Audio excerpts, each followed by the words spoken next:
Greetings, ladies and gentlemen. It is your favorite dark sorcerer here, Angelus, son of Abaddon. And today, I want to talk a little bit about the JCI influence in the world through occult and religious practices going back about 2,500 years. Okay, that's 2,500 years within a historical sense. And most importantly, I do want to remind people that my channel is for right now for this video is for all ages. Okay. Now, the reason I put this for all ages is because I've been getting a lot of requests from people that are over 18 that is having a hard time getting to my channel. Apparently, those who are, say, in their 40s, 50s, and 60s are suddenly becoming unsubscribed. Now, I haven't unsubscribed them. I haven't blocked them. And no one has access to my channel but me and you as the individual. So that leaves YouTube. Okay. Now, I'm aware that they've been doing a lot of updating materials lately. And because most of what I put forth is due to censorship issues, okay? Topics such as occultism, things like herbalism that can be both baneful and plentiful, okay? Fruitful, even. There's a lot of things that can harm somebody that does not have the proper education and knowledge of the arts, which is why my channel is mostly for adults only. However, this does not explain why some people are being unfriended or finding themselves unsubscribed to my channel. I don't understand what's going on there. But with that said, keep in mind that this channel is, at least this video, is for those of all ages. So watch what you say, okay? Now, with that said, let's take a look at history for an example. Over the last 6 months to a year, I've really been delving into necromancy. I've been looking into Satanism and demonolatry, and really going back as far as I possibly can go. Now, the earliest necromantic grimoire that we can find on the topic of necromancy and summoning of spirits, either being angelic, such as that of, say, Edward Kelly and Dr. John Dee through the Enochian magic, or that of working with spirits for intelligence, knowledge, like, say, The Magus, Volume 1 and 2 by Francis Barrett, which was put out, both of these were put out in the last 200 years. Okay? But what's ironic is that when we go back even further, we see the Constitution of Pope Honorius. The Constitution of Pope Honorius is also referred to as the Grimoire of Pope Honorius, the Grimoire of Honorius. And a lot of this is really influenced by the Solomantic aspects. This here you can see within the clavicle of Solomon, the greater and minor, lesser keys of Solomon, even in the goetic sense, okay? Dealing with geometric shapes, dealing with planetary alignments, dealing with the names of God, so to speak. The names of power is what they refer to it as. And what's interesting is most of the grimoire traditions that are out there are literally based off the Solomantic keys. More so, what is even more baffling but interesting is how many people have not caught on to the fact that these are taken from the Kabbalistic Hermetic traditions. This is Middle Eastern, by the way. The mages and sages, the magi, okay? Traditions of witchcraft and sorcery, dealing with Hermeetics, dealing with the Kabbalah, okay? The Tree of Life, for an example. And it's really interesting because a lot of individuals can clearly trace the sources back. I was having a discussion with a colleague yesterday, and we were discussing necromancy. The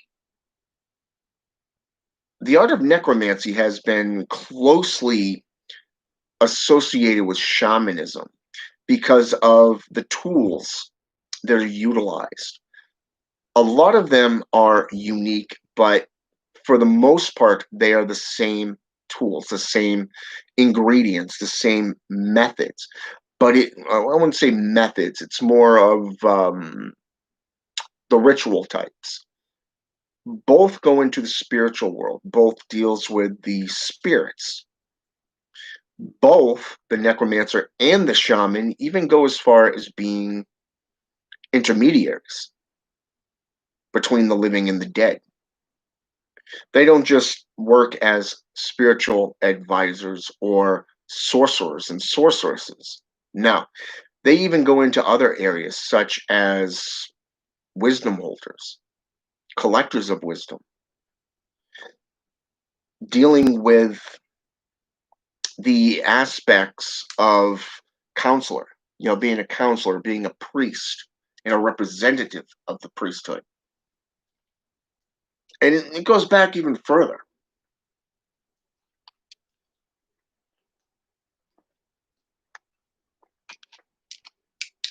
Through my own research, since I started delving into the old world type practices over the last year and a half, is that I've noticed a lot of trends. One of the topics that came up was the Bible. How does the Bible view sorcery? Number one, they shun. A lot of Christians will shun sorcery because the Bible says, do not fraternize. Okay, and I'm going to use the term fraternize because of the fact that basically you don't want to fraternize with a sorcerer because they're unclean, right? But the Bible also speaks of two different souls, two different spirits, that of what they classify as the devil and that of the magics that deal with their God. Okay? But through the grimoire systems, you can trace them right back to the Middle Eastern propaganda, their views of a superior, all-knowing, omnipotent God. Okay? And the forces that work with them. There, you take Satan for an example. Satan was first introduced in the book of Job, okay, as a watcher angel. Okay, his job was to report on mankind, and that's exactly the way he was betrayed in Job chapter 1 when he strolls into the kingdom of God and says, hey, your family, your people, your children are not living right for you, therefore proving that he's fulfilling an office, he is fulfilling a duty. Okay, and his title was the adversary, the accuser. Okay, even in the New Testament, we see the same formulation of him going from being the accuser to the tempter. Okay, but look at every being that is in the Bible, even kings, even practitioners of religions fraternized with what the church deemed as black magic. King Saul went to the Witch of Endor. Every practitioner speaks on this. Christian Day spoke of it within the Witch's Book of the Dead. A lot of historians speak on it. On just this one witch? What made this witch so powerful that they would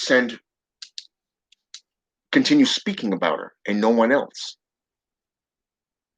You get Nicodemus, an astrologer, who went to their Messiah, who was actually a practitioner, if you look at what he actually did throughout the Gospels. Okay? Number one, necromancy deals with the dead, reanimation of the dead, conjuration of the dead. Okay? Now, what did he do? Number one, he rose Lazarus from the pit, okay, from the dead. Number two, he brought back the Shantorian's daughter. Okay? This is necromancy. Witchcraft was also involved because he had control over the weather, the elements. When they're in the boat crossing the Jordan and the swells were so high, the wind had kicked up, the gusts were wailing around them, and his own disciples were freaking out, so they woke him up. And he just, with a wave of his hand, calmed everything. That's witchcraft. You have alchemy because he took dirt and saliva and then rubbed it into the guy's eyes, the blind man's eyes, and all of a sudden he was like, hey, I can see. Okay? So you're dealing with alchemy. You're dealing with spiritual conjurations, rejuvenations. You're dealing with witchcraft right there. You're dealing with astrology, astronomy. Okay? This is all things associated with occultism. But let's go back even further, shall we? One of the things that has popped up in my own personal research is the various different influences and methods that were taking place by the church, the forefathers, the ancient ones of these traditions. When the Roman Empire ruled a lot of the European countries, we see where they went north into the Welsh. We see where they went into European countries, the Gaelic territories, the Icelandic territories, even. And we see how they first introduced their doctrine, their way of life, basically indoctrinating them little by little. And these pagans, these practitioners, would take it and incorporate it into their own practices. It's a form of spiritualism. It is a form of necromancy. Dealing with conjuration of spirits. Again, dealing with angelics, dealing with the various different gods, the demons, you name it. It's there. Okay? Now, then they would start putting limitations on this. You can see this through the witch trials. You can see this through the Renaissance. You can see this through the Dark Ages. And you can see this through the Burning Times, all the way up into the 1980s and early 90s. And you see the same influences in today's world. This is just the last 1,000 years that I've just touched on. The last 1,000 years. Now, picture that. Now, one thing that was made apparent is between 500 BE and the late Dark Ages, early Renaissance era, we see that the church was really struggling to survive. We know that the last Roman emperor, gave full permission around 500 CE. CE, okay, to the church. Not only did he rejuvenate the church, but he gave them full authority to start limiting and banning things. And they did. First one on the block, idol worship. Think about that for just a moment. Now, what do most occultists use? They use bones. In the old days, they would utilize bones. They would utilize skulls, mostly human or animal. Okay, this was associated with blood sorcery. It was associated with criminal activity, right? So how did we get from a ancient Greek practice known as Nikia to divination of the dead? Well, let's take a look at a few topics, shall we? In the Tibetan Book of the Dead, known as the Bardo Thor Drawl, not sure if I'm pronouncing that right, we see the art of dying. This is dealing with the soul, okay? The different views of the soul through lucid dreaming, through, and this is done by Padme. And it's very enlightening because of the fact that up until this one practitioner, nothing had been written down. Nothing was recorded. It was passed down orally. Traditions existed through oral translation. They were passed down from practitioner to apprentice for hundreds of thousands of years, long before they were committed to scripture, long before they were applied to paper and linguistics. But this was the first time the Tibetan Book of the Dead was actually written. Now, one of the questions on this one that was put forth to me on Facebook was this: are the essays separate, or are they the embodiment of the main aspect of the Tibetan Book of the Dead? The answer to this is they were the personal words of this practitioner, of the practitioner who wrote and translated the Tibetan Book of the Dead. They were not placed into the book when it was put into publication. They were kept aside for a reason. Not sure what that reason was at the time, but it was there. Let's go back even further.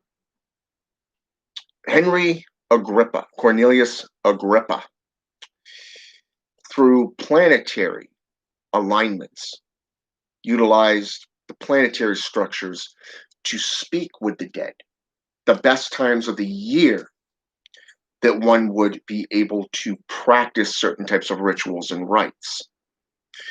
We see this in the 3 books of occult philosophy. Now, as a friend of mine, an apprentice, once told me, what's with the 4th one?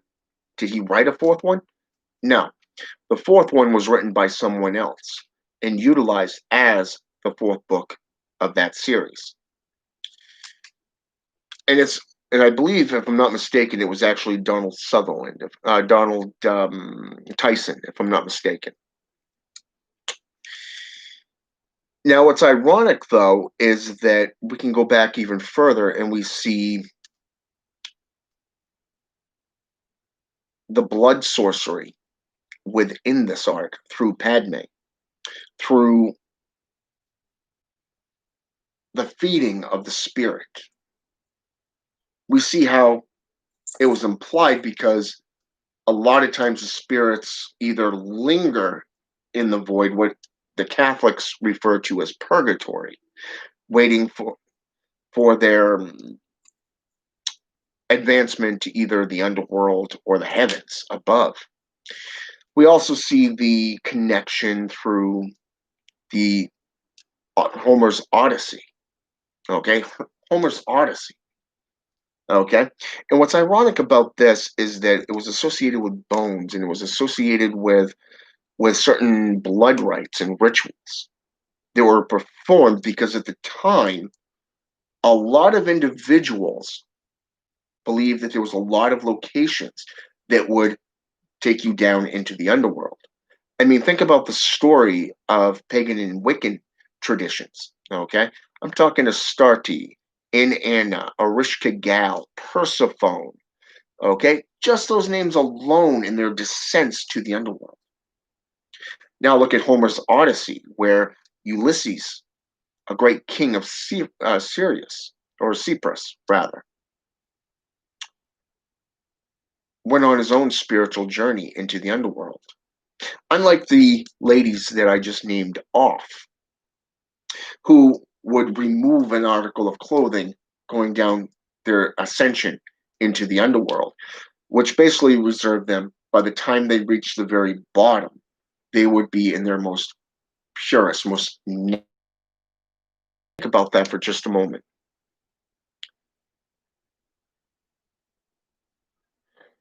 Now, with Homer, on the other hand, his philosophy was the circle of empowerment, placing the bones, spilling of the blood in the descent going into caverns and caves, the ascension and working with the goddess of the dead. This was Homer's Odyssey.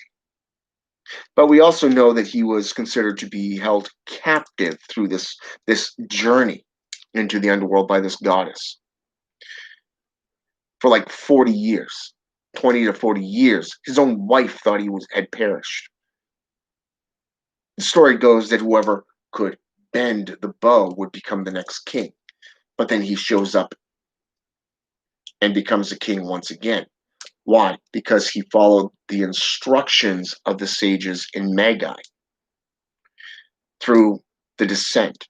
We know that Eliphas Levi spent time in London, England. Okay? He was from Saudi Arabia, which is a Middle Eastern kingdom. Okay? It's a country that we know of today in the Middle East.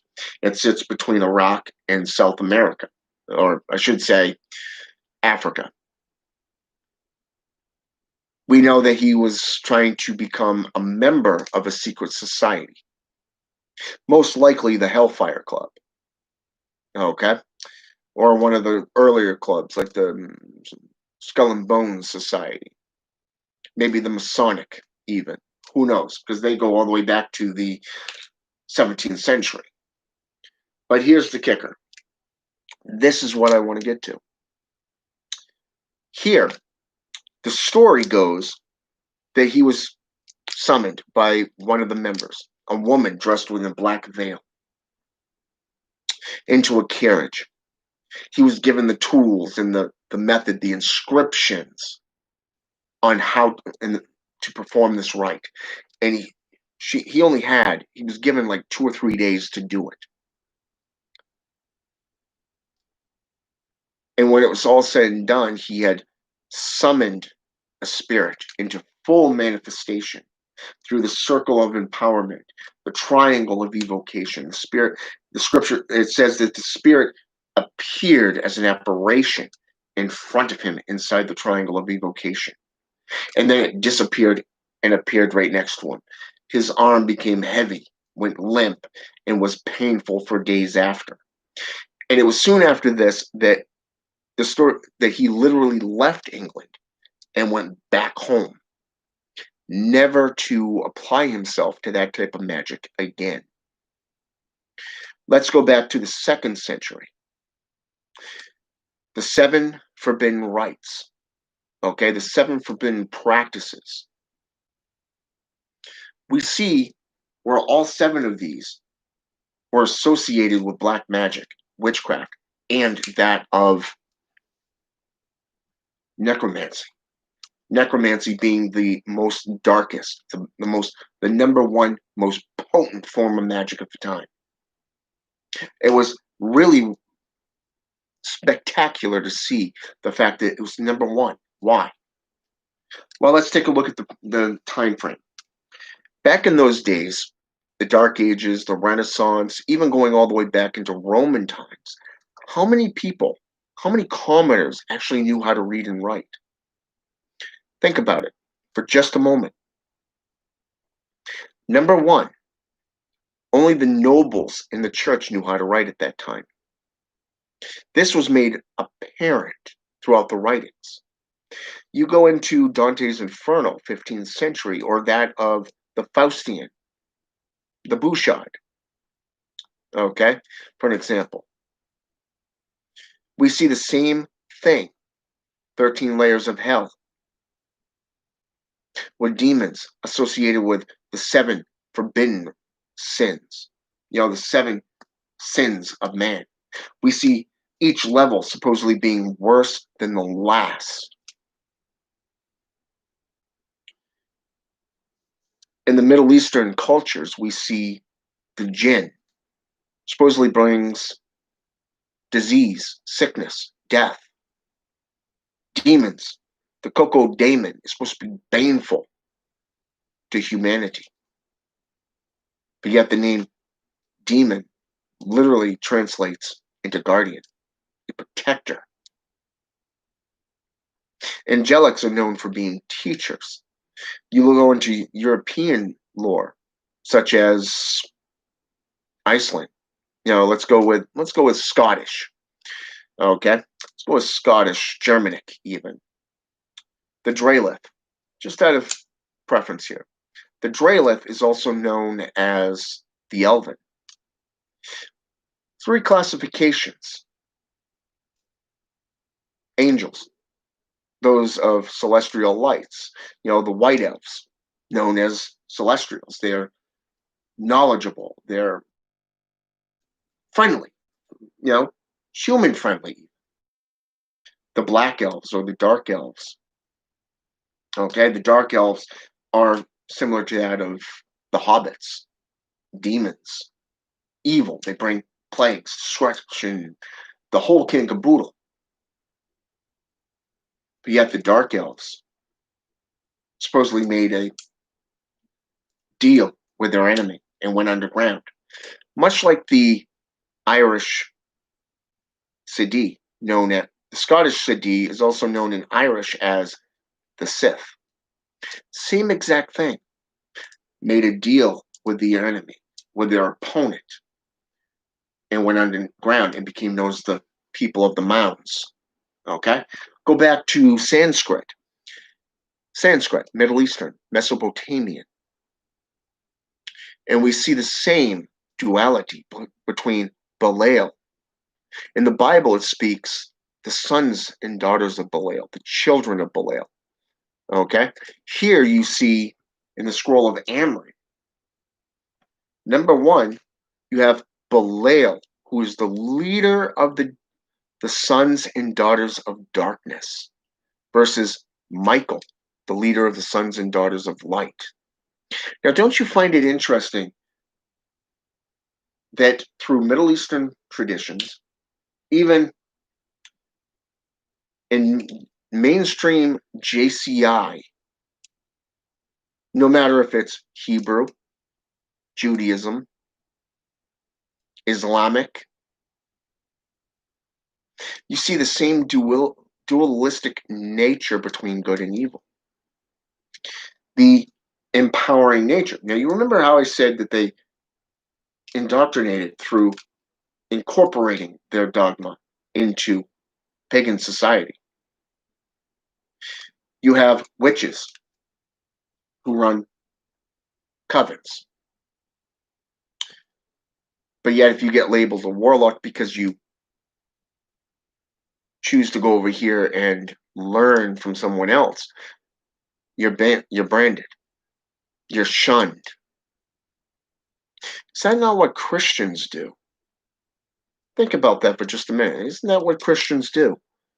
If you don't bow down and heed to their way of doing things, then you are shunned. You see this within the grimoire systems, like the Grand Grimoire Red Dragon, or even the Grand Grimoire itself. You even get into the systems that deal with pact making. The Rod of Power, which you can threaten a demon into submission through the names of power. This is Hebraic, okay? This is Hermetic traditions. This is Kabbalah systems being incorporated here. All of these are Middle Eastern. We have Lucifer, Isaiah 14:12 through 15, supposedly was cast out of heaven because he wanted to be equal with mankind. He didn't want to bow and ask that question, why? Why should I bow down to a man of clay when I am a being of fire? Go into Islamic traditions and you have Iblis, who left the heavens to forge his own kingdom because he didn't want to bow down, but to rather be equal.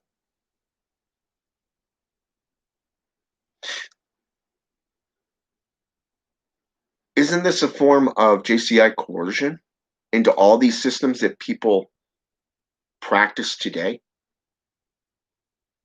We know that the Roman Empire, through the Catholic Church, under the guidance of the Vatican, wiped out the European Church, the 11th century, during the Crusades, because they worshipped Baphomet.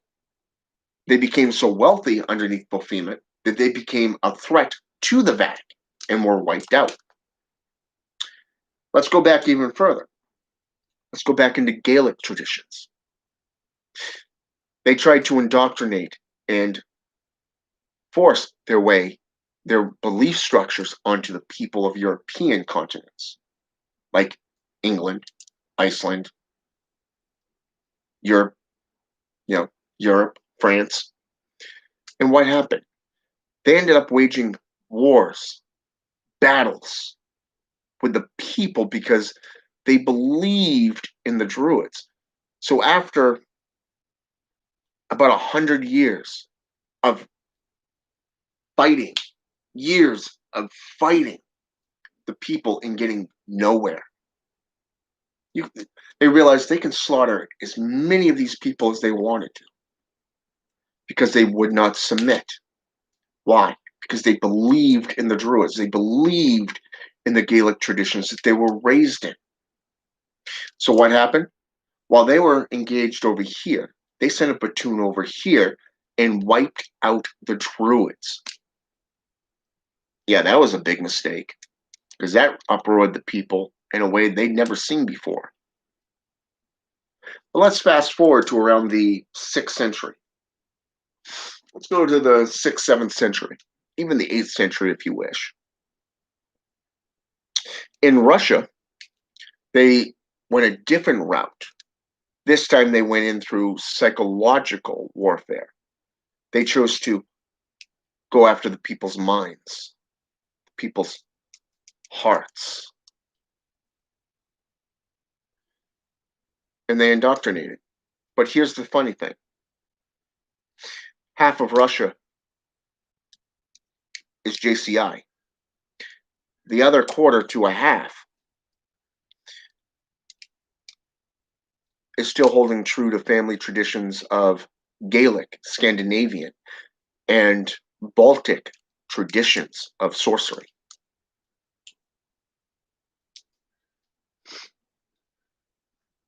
Think about that for just a moment. I want you to think about this for just a moment. The tactics, the measures that were put forth by the JCI to stay in power. Because only two groups really knew how to read and write: the nobles and the church. People have been religious as long as they've realized that they can hunt for the spirits. And like today's world, they want control.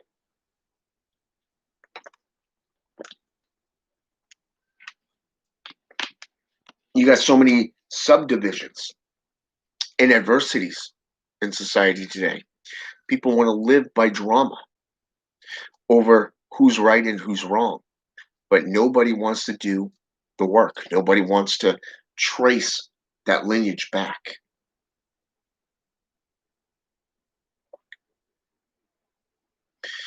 And it's really a shame, really, because if they actually did their homework and get that taste for that research, they could easily find the truth. The thing is, they don't. And that's a shame. The old proverb, a man who does not learn from history is doomed to repeat it. Another proverb, which is basically what I'm doing here, which is the latter of this next verse, proverb, by the way, is to give a man a fish feeds him for a day. To teach a man how to fish feeds him for life. You look at all the sources I have just put in your lap.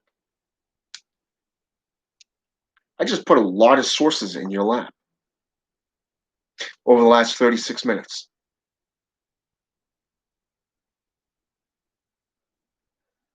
I gave you the knowledge to go out and fish. Look into those sources for yourself and see where it takes you. Have a good one.